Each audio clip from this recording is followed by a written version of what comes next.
രസകരമായ കുസൃതി ചോദ്യങ്ങൾക്ക് ഉത്തരം പറയൂ. സ്വന്തം പേര് എപ്പോഴും പറയുന്ന ജീവി ഏത്?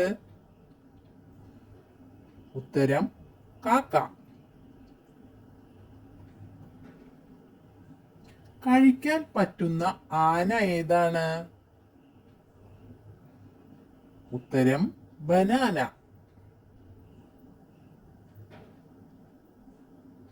പരീക്ഷയുടെ അവസാനം എന്താണ്?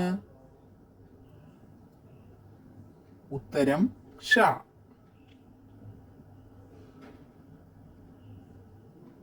ക്യാരറ്റ് മാത്രം വാങ്ങാൻ കിട്ടുന്ന കട? ഉത്തരം സ്വർണക്കട.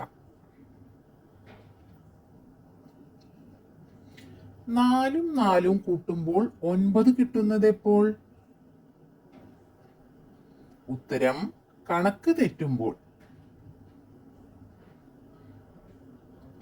സ്ത്രീകൾ വിമ്മിഷ്ടപ്പെടുന്നത് എപ്പോൾ? ഉത്തരം പാത്രം കഴുകുമ്പോൾ. ഒരു കോഴി ഒരു മാസം 20 മുട്ടയിടും. അങ്ങനെയാണെങ്കിൽ ഒരു കൊല്ലത്തി എത്ര മുട്ടയിടും? ഉത്തരം കൊല്ലത്തി മുട്ടയിടില്ല. ഇനി നിങ്ങൾക്കുള്ള ചോദ്യം, വെറും വയറ്റിൽ ഒരാൾക്ക് എത്ര നേന്ത്രപ്പഴം കഴിക്കാൻ പറ്റും?